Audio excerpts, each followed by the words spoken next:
Greetings, fellow armchair Imagineers. Tiki here, and welcome to another insane and in-joke-filled edition of the So You Want to Be an Imagineer Result Show. This time for Project 3 of Season 11, entitled A Big Lipped Alligator Project, aka the Nostalgia Critic / ThatGuyWithTheGlasses Project. Yeah, I got glasses just for the occasion. Ha ha ha ha ha. Right now, the two teams, Team Asimov and Team Bradbury, of course named after the famous science fiction writers, have under an hour to get their projects in. While we're waiting for the projects to get handed in, if any of you are new to the game and are just tuning in for the first time, I'd like to give you just a quick little rundown. Basically, So You Want to Be an Imagineer is a game that was started on the Visions Fantastic forums. Visions Fantastic is a Disney multimedia fan site. About 6 years ago, I was originally a judge, and around season 3, I got brought on as a full-time, quote-unquote, game master. Yeah, that's what we call it in our terminology, because apparently we use some sort of D&D references to reference who's actually running the game. So yes, I have been game master for most of the seasons, except for season 8, which I was a player in, but enough about past chronologically. All you need to know is basically that So You Want to Be an Imagineer is a combination of The Apprentice and Big Brother with a Disney Imagineering theme park twist to it all. So each season, at least since season 6, there's a whole long history that you can go back and explore if you want in the So You Want to Be an Imagineer historical retrospectives that I did before season 11 started. But each season, basically what happens is that the people that are playing in the season get divided up into 2 or 3 teams, depending on the season. 2 or 3 teams. And each round they're assigned projects to complete. And these projects could be anything from, design a Disney dark ride, to design a restaurant, to design a roller coaster for Six Flags, very specific themed projects like a Hunger Games project, or just now they're getting done with the Nostalgia Critic project, like I've said. Just all kinds of stuff. We like to throw all kinds of different related projects at the wall. I never like to repeat the same project twice, and there's always a really fun creative element to the game that, just really makes it interesting and fun to watch. Now, from a strategic point of view, and from a Big Brother sort of point of view, there's also a definite element of voting people out, and alliances, and eliminations, and all that good stuff. Basically, So You Want to Be an Imagineer comes down to teamwork.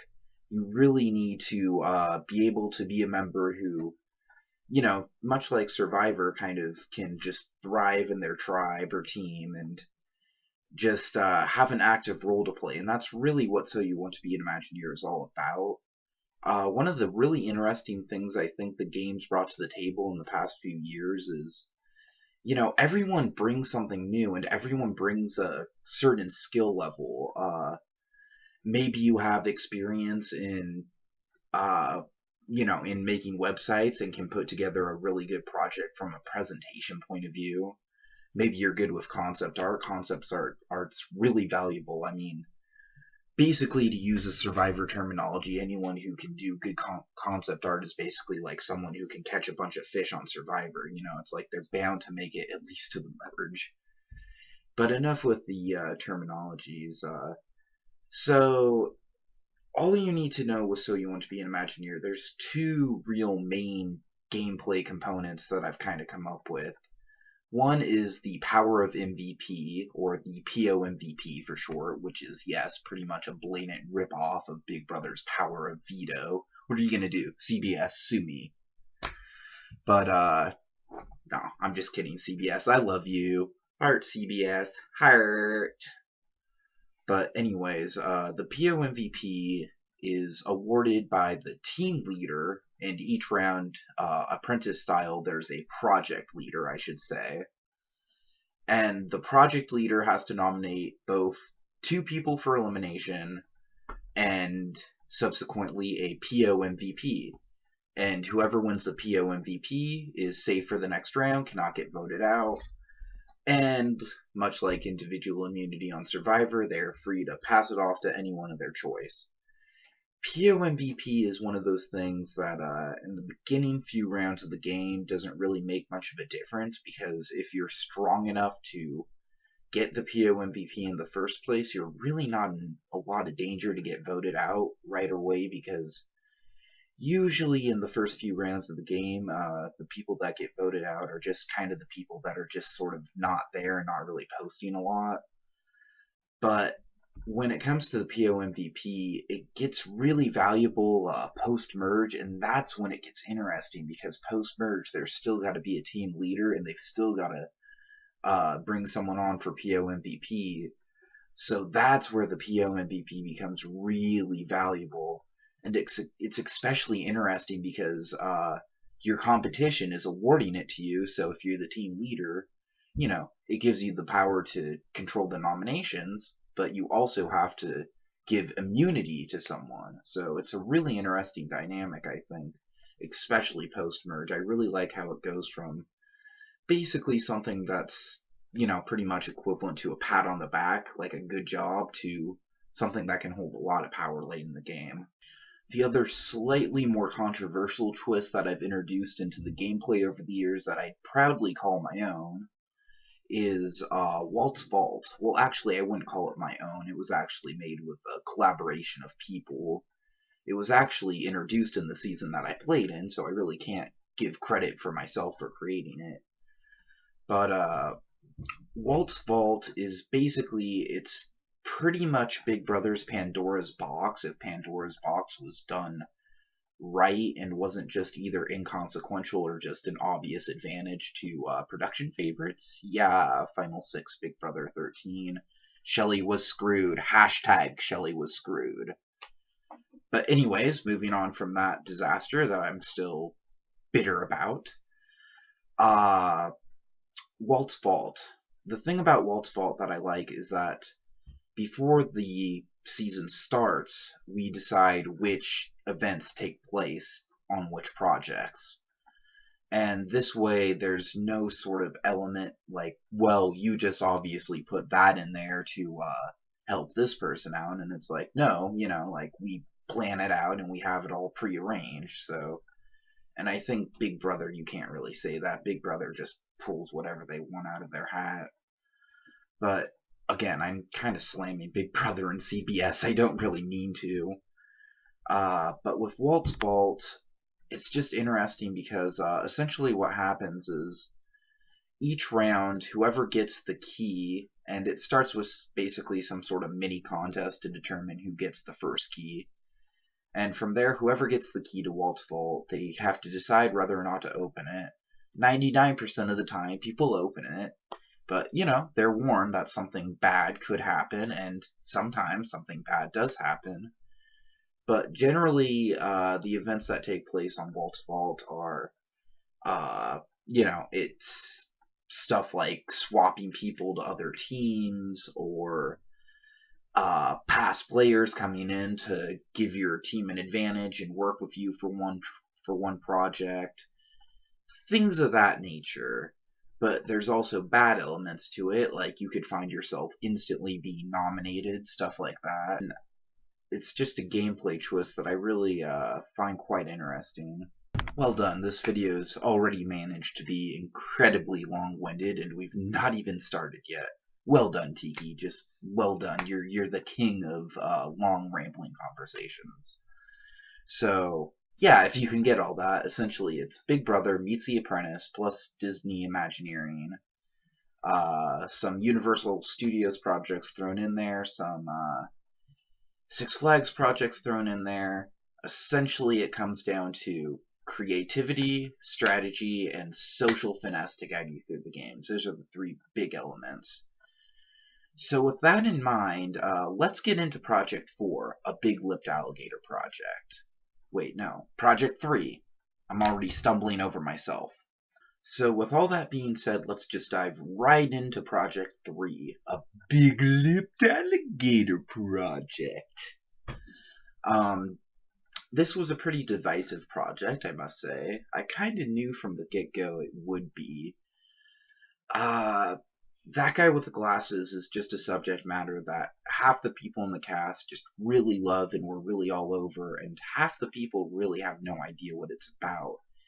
And since that guy with the glasses is basically In Joke, the website, yeah, it's a little hard to get into if you're not already initiated because there's just so much. It's like that whole site is just built upon in jokes and crossovers, and it's pretty daunting to get into. I mean, you can look at a Nostalgia Critic review, but there's just a bunch of other stuff on Channel Awesome going on that I wanted to see incorporated into this project. So, yeah, I guess having said all that, I really shouldn't be too surprised at the outcome. And what do you know? The outcome was that on both teams there seemed to be half the people were working really hard and really into it, and half the teams were just kind of, to use Egypt terminology, just kind of UTR, under the radar. So I think what I'm going to do is I'm going to give a quick rundown of what's been going on both teams.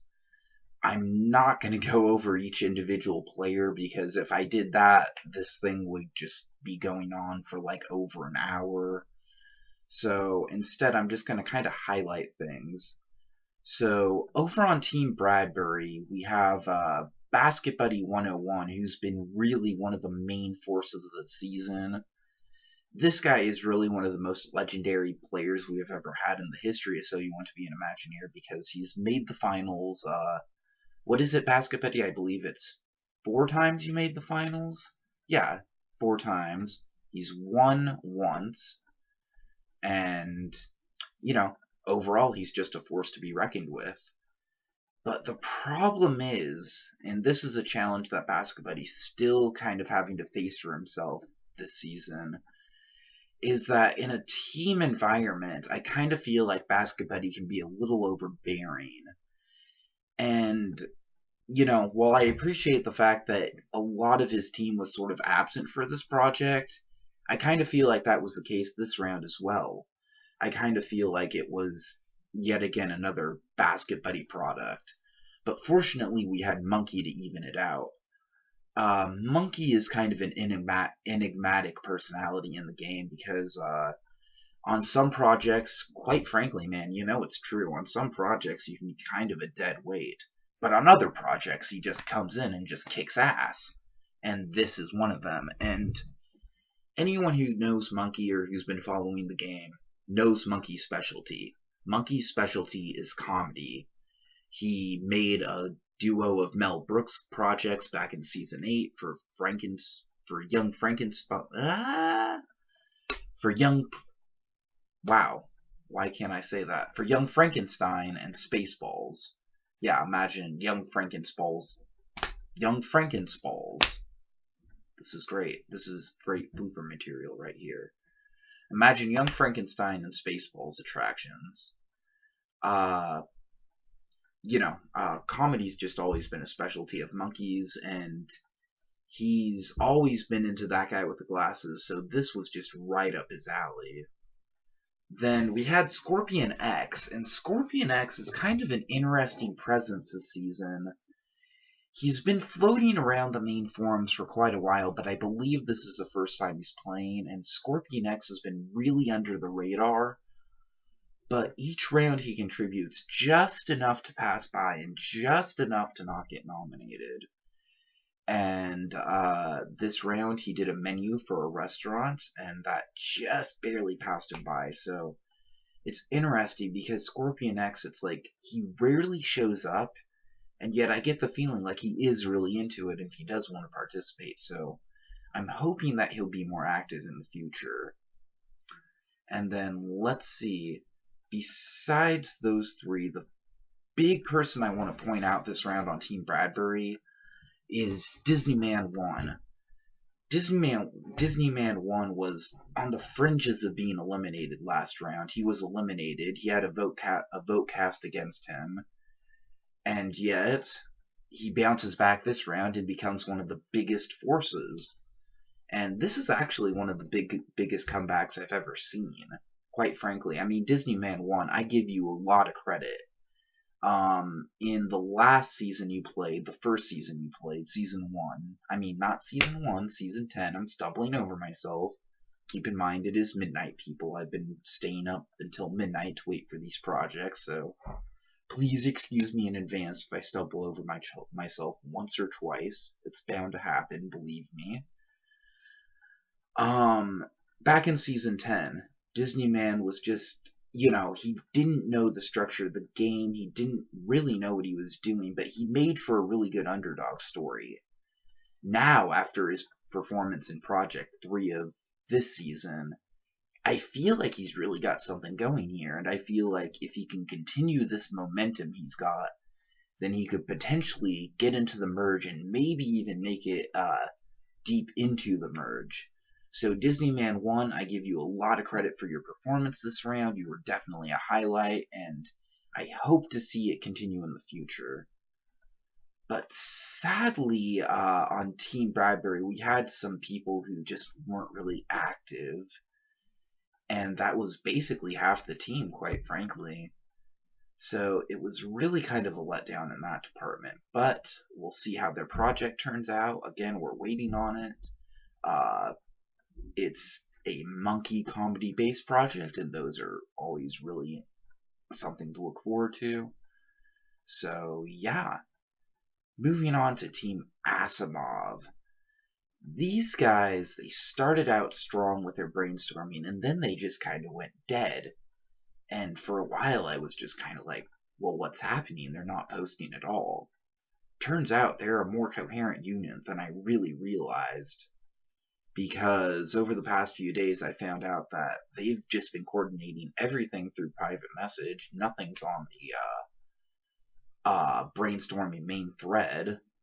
And yeah, everyone's just doing their own thing, contributing to the overall picture, and that's the way the game needs to be played, is everyone working for the bigger picture, everyone having something to do, and, not really saying much about it, just doing it and just putting it out there.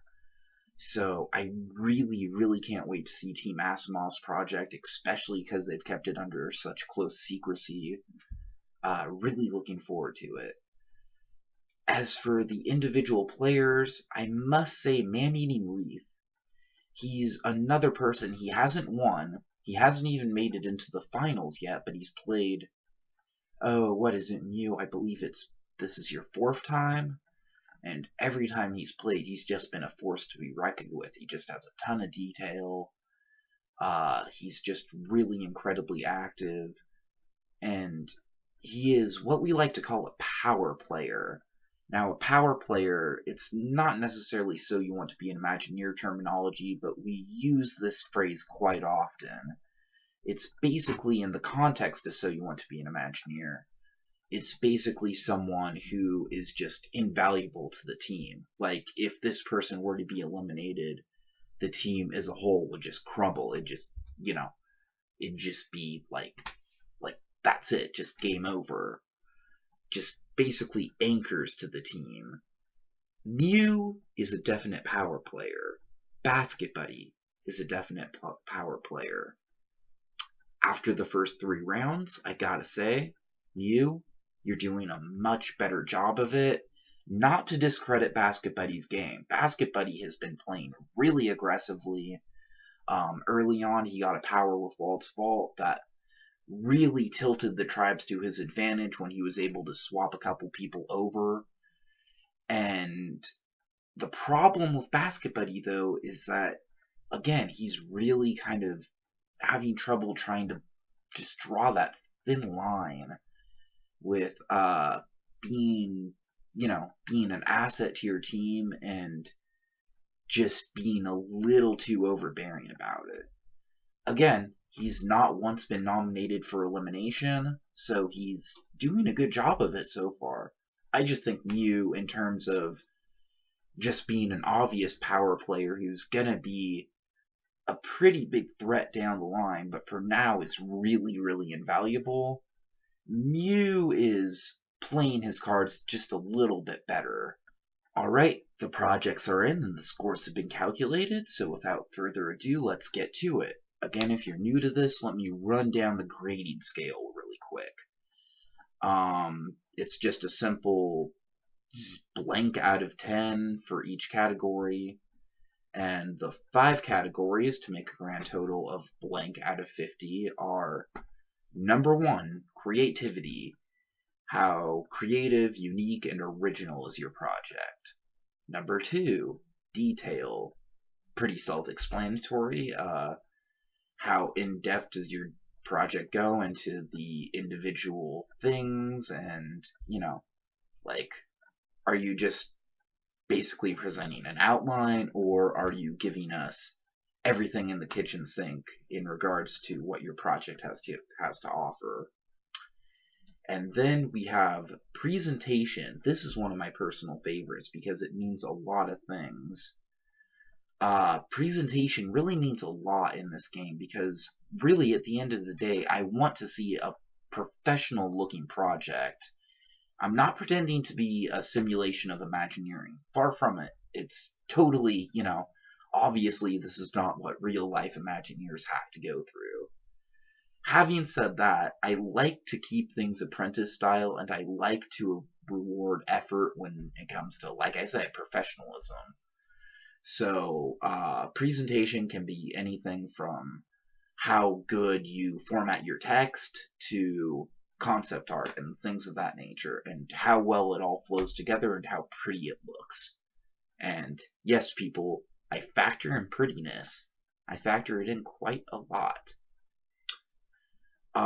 Next category is realism. Again, pretty self-explanatory, just could I see this working in the real world? Or would there be major budgetary concerns, major space concerns, things of that nature? Just how realistic would this be to actually pull off? And finally, last but definitely certainly not least, is teamwork. How well your team functions as a unit. Is everyone contributing? Are all the ideas being heard? Is not just one person taking control? Just things of that nature. This, I really think, is the core to the team gameplay. So, it'll be really interesting to see what the teams have, and I'll be back in just a moment to do the grading and to eliminate. What just happened? It was just simulated daylight a moment ago with a lamp in back of me, and now it's actual daylight. How could this have happened? Well, there's only one explanation. Editing. No, seriously, people. One team took just a little bit longer to get their project in, and so I had to wait until the morning to grade these, so yeah. Little bit of change of scenery, but let's get going. I said that I was going to incur a 3-point penalty if any team didn't get their project in by midnight, but being as though when I graded the projects, without the 3-point penalty, the projects were 1 point away from each other. It was super close. So having said that, I decided to give a little bit of a leeway to the people that got their project in late. So let's get going. Let's start out with the team that turned their project in first, Team Asimov.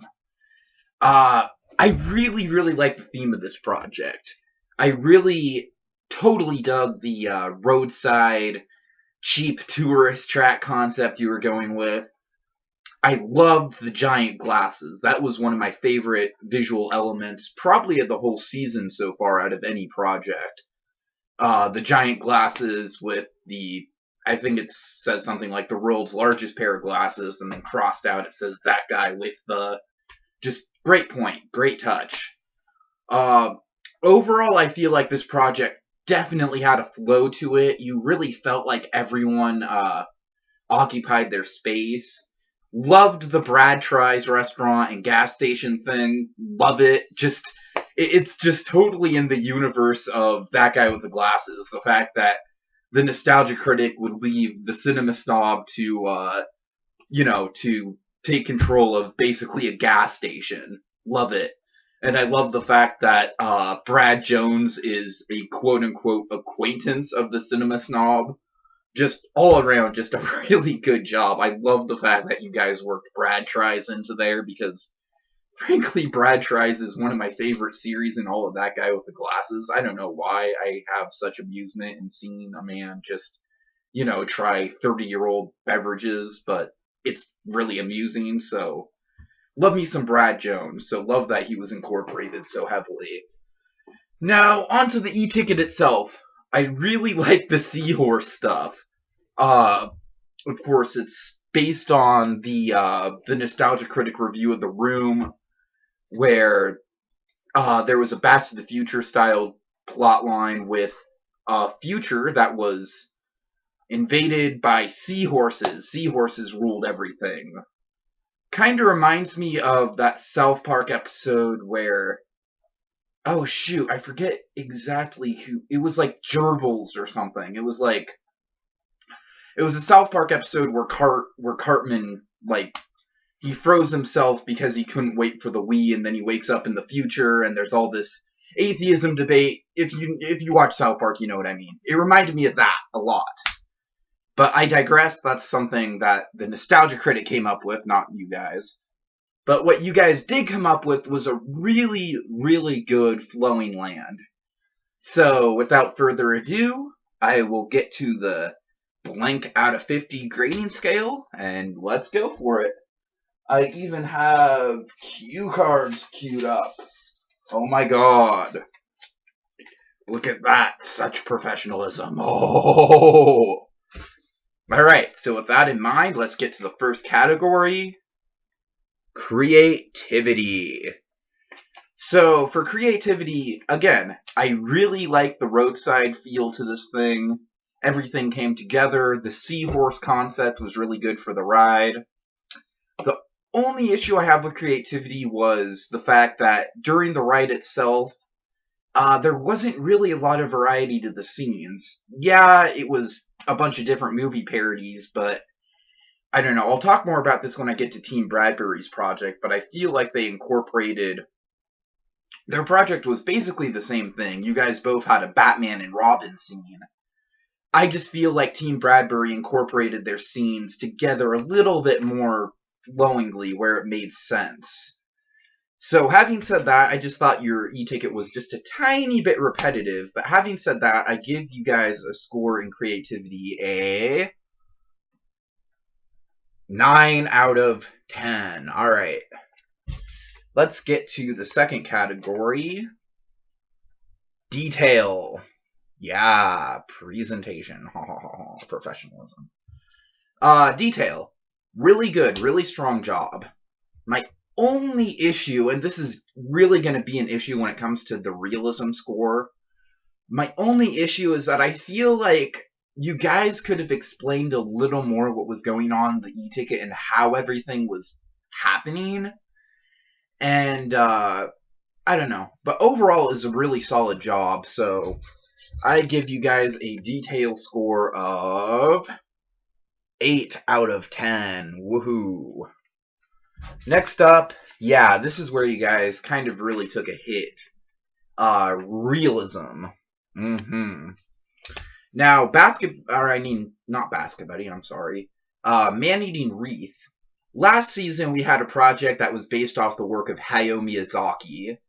And Man-Eating Wreath came up with this really elaborate e-ticket that ended up getting him eliminated. If it ever were to be pulled off, it'd be fantastic. The problem is, it featured like a whole bunch of stuff like flying and getting in and out of vehicles and live people chasing you. I think with Mew, he's just got such an imagination that he just lets it get the best of him sometimes, and he doesn't really know how to restrain himself. And it really showed in the e-ticket, guys. I mean, oh boy, this was my biggest problem with this project. First of all, I have to say, I was totally laughing out loud reading the e-ticket. Writing-wise, it was great. I mean, there were so many in-jokes in there, so many cameos. Just as a big fan of That Guy with the Glasses, I just loved it just on a total writing and humor level. Big problem with it, though, was, man, I mean, how many animatronics of the Nostalgia Critic do you guys have? Like, generally in a ride like this, where there's a main character, I don't know, like, look at something like, okay, this is sacrilegious to use an example, but I'm gonna do it anyways. Look at something like Pirates of the Caribbean after the Jack Sparrow editions, where they basically turned it into Jack Sparrow the Ride. Even though that ride is Jack Sparrow the Ride now, and not a proper Pirates of the Caribbean, you still only see Jack Sparrow 3 times. Now, with the Nostalgia Critic in this ride, he's clearly the main character, and there's an audio animatronic of him that shows up in every scene. And, guys, I mean, you know, it's just too much.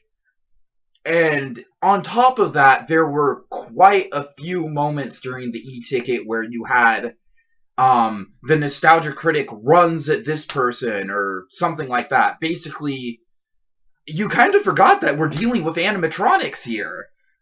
Generally, I know the technology does exist for animatronics to walk with Lucky the Dinosaur and stuff like that, but we haven't gotten it nearly refined enough to the point where we have human animatronic figures realistically walking on their own and being able to do that multiple times. It's just not there at all.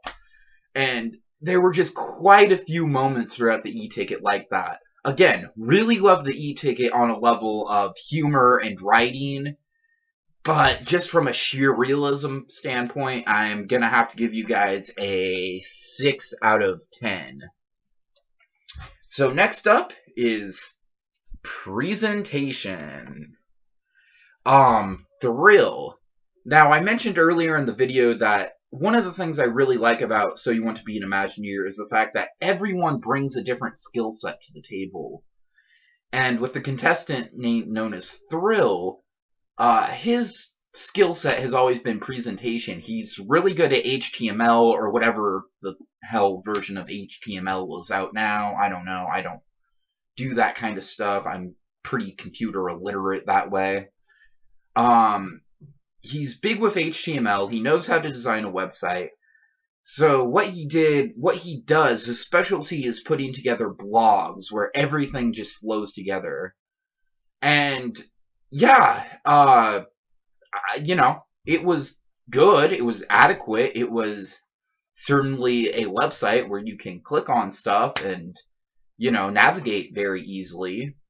Having said that, there was just not a lot of visual flair to this project. Now, Thrill did run into some issues, so it's not really his fault. He warned people in advance that it wouldn't look too pretty. So he did an adequate job, but really the presentation, while good, was just a tiny bit bare bones. So having said that, I'm going to give the presentation a final score of 7 out of 10. Next up, last but not least, we have group work. Now, with group work, this is an interesting thing with Team Asimov. Early on in the project, both teams were really quite equal when it came to brainstorming. You know, an interesting thing with So You Want to Be an Imagineer is a pretty decent indicator of who's going to win the project is which team has more pages in their brainstorming thread. Because, you know, let's face it, the more you can brainstorm and hash out an idea, the better it's pretty much going to be, generally speaking. Now, the thing is, Team Asimov, they came up with a really good concept with a roadside attraction and the setting the e-ticket in the seahorse future, but then they just kind of stopped dead in their tracks. And for, like, almost a week straight, there was, like, no activity there at all. And I was like, what's up? What's going on? Like, I was really quite freaked out about it for a while. But then in the few days before the project was due, it turned out that everyone had been private messaging each other and doing their individual parts and networking. This really impressed me. I think one of the unsaid things about So You Want to Be an Imagineer is just the idea of how much of your project you want to reveal to other people before it gets handed in. Of course, I trust everyone on this game to not rip off another team's project. I mean, that's just common sense. If you see an idea that another team's doing, you don't just take that idea and put it into your project. That's just, like I said, it's just sheer basic common sense. Having said that, there's always an element of surprise it's nice when you can do that. So I was really impressed that the team managed to go kind of behind the scenes and network with each other. And overall, I feel like pretty much everyone on the team had a role to play. So with that said, my main group work score is a 9 out of 10. Giving Team Asimov a total of 39 out of 50. Alright, well, I graded that for like 10 straight minutes. So let's move on to Team Bradbury's project. This is a trademark monkey attraction, which I was really looking forward to because, as has already been noted, Monkey is really quite strong when it comes to comedy projects. Out of everyone who's played the game who has a very specific and unique skill set, I'd say Monkey's skill with comedy is one of the most famous. So with Team Bradbury, they took generally a more kind of straightforward approach to their project. Right off the bat, I don't think the concept was as creative. It was basically just kind of a city street theme to That Guy with the Glasses.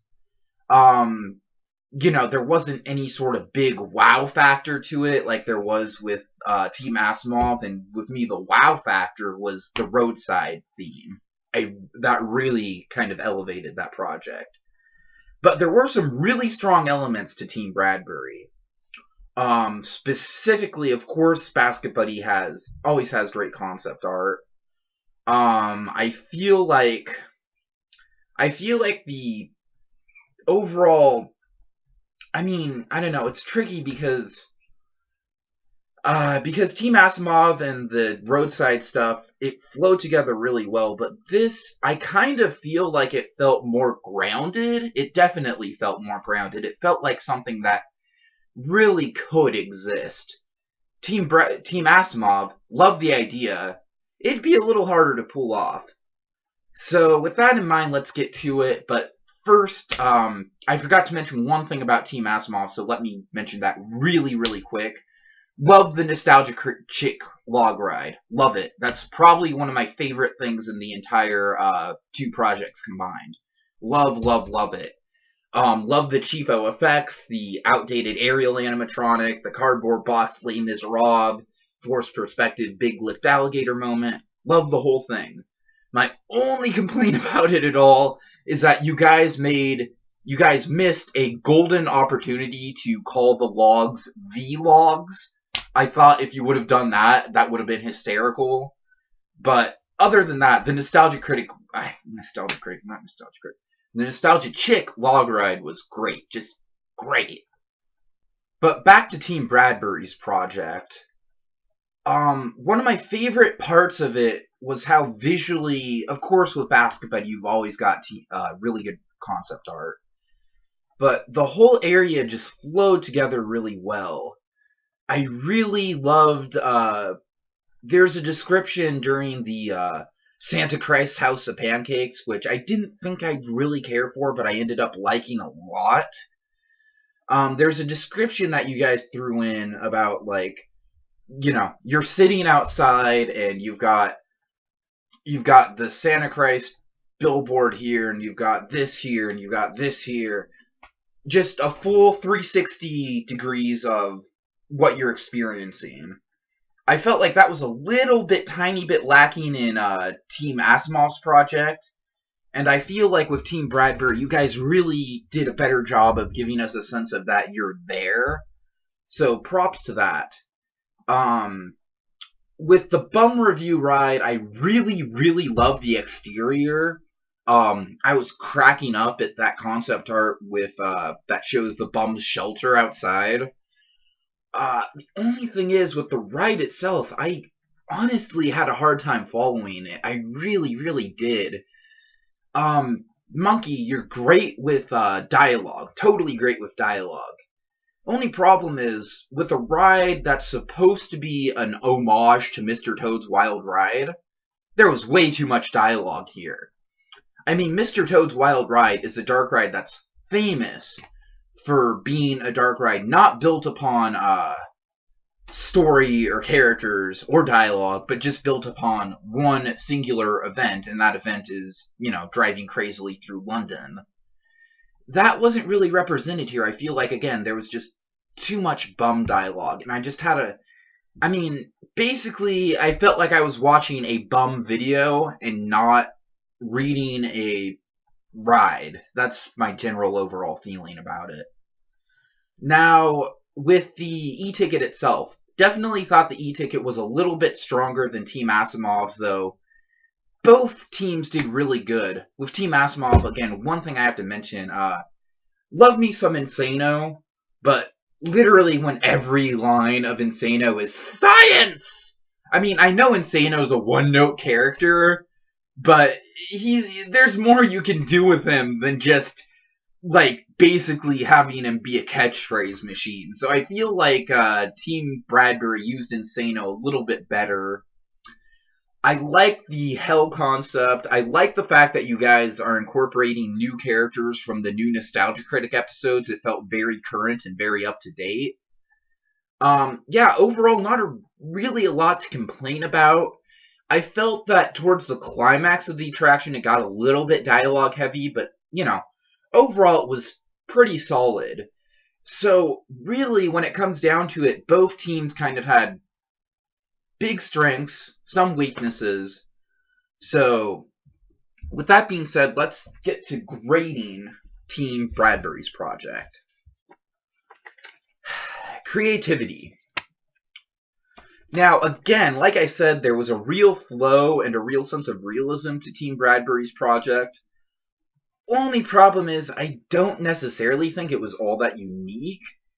You guys set it in a city setting just to give it some sense of unity and cohesion, and that unity and cohesion was definitely there. Having said that, I don't know, there's just, why is it in this city? There really wasn't a lot to distinguish it. I don't know.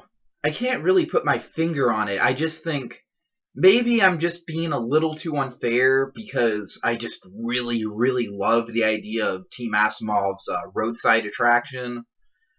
But I just felt that just generally theming it to just a city block, just not really a ton of inspiration there. I mean, I love what you guys did with it, but I just was not crazy about the initial idea. Alright. Detail. Gotta give this a 9 out of 10. Wait. Did I grade creativity already? 7 out of 10. 7 out of 10 for creativity. 9 out of 10 for detail. Not a lot to say in this regard. Basket Buddy, always very detail heavy. Monkey did a great job with his parts. I could picture everything really fluently. There was a lot of detail that didn't necessarily need to be there that enhanced the project, like the detail put into the Santa Christ restaurant. So yeah, overall don't really have a lot to complain about in regards to detail. And now we get to realism. Now, again, I feel like this was a lot more realistic and grounded than Team Asimov's, and I give you guys a lot of props for that. My only issue at all is that, once again, dialogue is a little bit of a concern. Now, like I said, I understand that with That Guy with the Glasses, to a certain extent, you kind of have to rely on dialogue because it is very, joke-heavy and very, I mean, that's just the nature of the beast. It's at the end of the day, That Guy with the Glasses is just people sitting in front of a camera bitching about movies. I mean, that's really all it comes down to. So, having said that, I kind of felt like your projects were a little too dialogue heavy, especially the bum review ride, which, like I said, was supposed to be just a standard e-ticket, so I really didn't understand why there was so much dialogue there. But overall, it was very grounded, had a very good flow to it, so I give you guys a realism score of 8 out of 10. Right, I have to check that card really quick. That was very unprofessional of me. Presentation. Once again, Basket Buddies concept art, just great. Just totally great. Just gave you a feeling like you're there. Good formatting choices. Only problem I have, this was just, I mean, Basket Buddy, I don't know, this is just an ongoing thing with you, is that it kind of felt almost a little too saturated with concept art. It's like, at this point, Basket Buddy, we love your concept art, it always enhances a project, but we're getting just a little bit used to it, and it doesn't have that big wow factor that it used to have. I don't know, I just kind of felt like in terms of presentation, there was just a little bit of an over-reliance on the concept art, but it was still great, it still looked great. So with that being said, I give the presentation score an 8 out of 10. Yeah. And finally, last but certainly not least, group work. This is the big category where Team Bradbury really faltered. There were several people this round, not going to name names, but you know who you are, who just kind of dropped. This has kind of been a problem in the season in general, is that there's been a couple times where a project will come up, people won't know what to do with it, aren't familiar with the source material, and they'll just completely just fold. They'll just, not do anything. And this is a big problem for me, because for me, the big core of So You Want to Be an Imagineer is breaking out of your comfort zone, doing projects and doing them really well based on stuff that you would never even imagine to do projects out of. And that to me is the appeal of the game, so it's just really frustrating to see this kind of thing happening. And so, I don't know. The people who were working on the project did really well. Especially, I was very happy to see Disney Man so active. But I just can't excuse all those people just not doing a lot. So, gotta give the group work score a 6 out of 10. Just because pretty much half the team was absent. You guys still came up with a killer product, but, overall, at the end of the day, it was just 3 people really doing the lion's share of the work. It was Basket Buddy, Monkey, and Disney Man. So, not really a lot of team unity there. So, with that being said, all points calculated. As a reminder, Team Asimov's project scored a 39 out of 40. 39 out of 50, I'm sorry.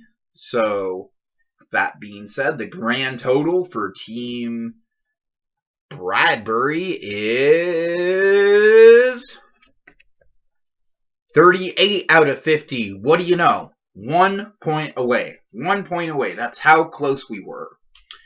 Solid project all around, guys. Really, really great work. I kind of feel like the over-reliance on dialogue on both ends prevented you guys from going into the 40s, which is a really high score. But I really loved what both of the teams came up with. I really loved how unique they were from each other.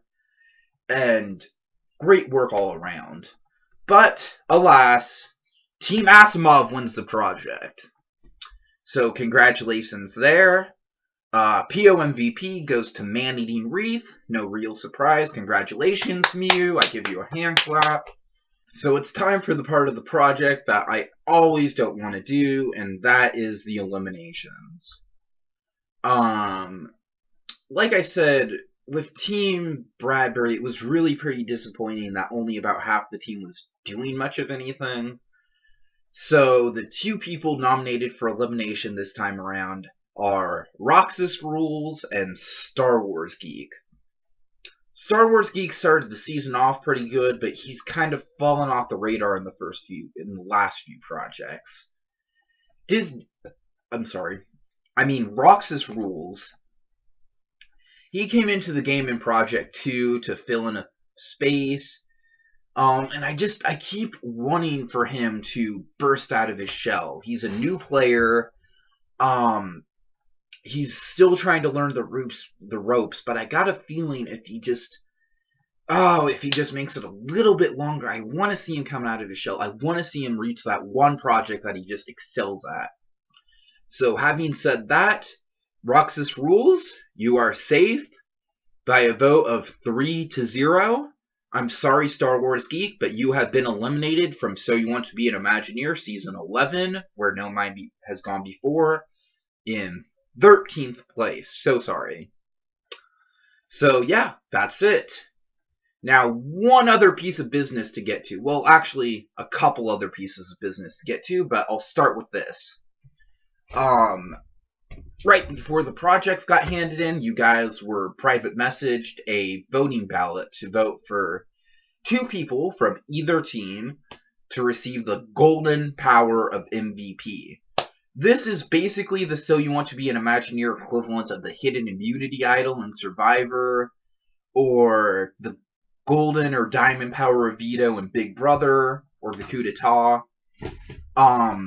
It's just a special power, and what it allows you to do, it allows the holder to replace one or both of the team leader's nominations at any point up until the round before the semifinals. 3 people are going to get this. The 3 top vote getters. And can't say who they are, because that would just be giving away the secret and giving everyone else an advantage. But they have received private messages, they've received instructions. So, yeah, just be on the lookout for that, people, because there are now currently 3 Golden Power of MVPs running around, as well as a secret power that was given out at the start of the game. So a lot of secret powers going into this. Going to be really interesting. Last order of business before I move on to the next project is Walt's Vault. Roxas Rules had Walt's Vault last project, and he passed it off to Frontierland Fan. This Walt's Vault was one of the more interesting ones. As you guys know, if you've been following this, in round 2 of Walt's Vault, Basket Buddy got it, and he had the power to swap over 3 people from one team over to the other team. He did this, and he basically swapped over the 3 strongest people from one team and totally decimated them. So, Walt's Vault carries a lot of power.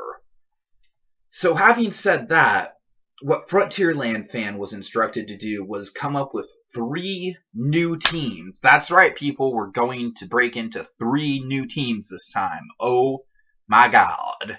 Before I introduce the new teams, let me just explain how the nominations and eliminations are going to work for these next 3 rounds until we get to the merge. Yes, officially, we have 3 more rounds till the merge. With 4 players, 2 nominations, 1 PO MVP, 1 team leader, these next few rounds are going to play out a lot like Big Brother Final 4, if you're familiar with Big Brother. Whoever is the project leader any given round will essentially be the head of household and will get to control the nominations.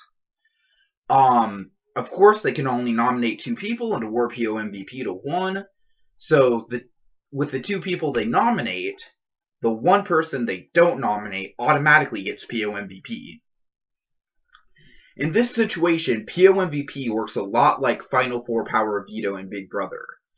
Because then, the person who has PO MVP gets to vote, gets to have the 1 singular vote to eliminate. This is going to be really interesting. Project leaders, you're going to really have to, think about who you want to nominate and who you want to give PO MVP to, who you want to give that power to cast the single vote. You can vote for the project leader because, just like The Apprentice, if a team loses, the project leader is somewhat responsible.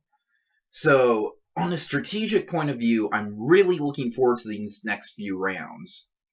With that in mind, on Team Asimov, we have Mew, Roxas Rules, Costa Freak, and Disneyman 1. On Team Bradbury, we have Basket Buddy, Scorpion X, Thrill, and Frontierland Fan. And finally, the new team that's formed, Team Orwell, we have Comics, Snoopy, Future, and Monkey. Interesting combination of players this time around. I'm especially intrigued by Team Orwell because they have a bunch of players that are generally a little bit under the radar, but are really interesting in their own right. Snoopy, of course, is a past winner along with Basket Buddy, but he's playing a way more under the radar game. So it'll be really interesting to see what happens with Team Orwell. Obviously, each round, 3 projects will be turned in, 2 projects will be safe, and then 1 team will eliminate, yada yada yada. So with all that out of the way, let's finally get to the next project, shall we? So the next 3 projects, actually, are all going to be takeoffs of famous projects from Season 10. Season 10 creatively was one of the strongest rounds we've ever had in terms of just quality projects. So I felt the need to revisit some of the themes we had. Now, arguably the greatest single element of Season 10 was just how many good versions of the Great Movie Ride there were. Specifically, we had the Great Zombie Ride, which I still just absolutely love and just cracks me up every time I read it. And we also have Little Broadway featuring the Great Broadway Ride, which as a whole is still the single greatest project that has ever been done in So You Want to Be an Imagineer, just from a sheer perspective of how well everything flows together. So, the Great Movie Ride is something that I've been really interested to revisit. So with that in mind, the goal of this project is quite simple. Welcome everyone to Project 4, entitled The New Hollywood. In this project, you just have to redesign the Great Movie Ride. You can do whatever you want to it. You can have a different ride system, keep the ride system, whatever you want. The only thing I'm asking is, obviously, since the Great Movie Ride came out in the late 80s, there's been a ton of now classic and iconic movies that have come out in the 90s and the 2000s. I want to see a lot more of those in this version. I want this version to be more modern and less movie history. You can still have the movie history in there. And by all means, you can still keep certain scenes if you want. That's completely up to you. You can have a mix of old scenes and new scenes. You can have it completely new. You can have one holdover like The Sorcerer's Apprentice and Fantasia 2000. Do whatever you want. It's completely up to you. Like I said, the only thing I'm looking for specifically is an emphasis on movies that have come out after the Great Movie Ride. So, yeah, with that in mind, of course, the same grading scale as always, and oh boy, it's been a really long and really fun time, and I'm just gonna cut this off because this is going way too long. So, here's to the final 12 and the 3 new teams, and good luck to everyone. Tiki, out.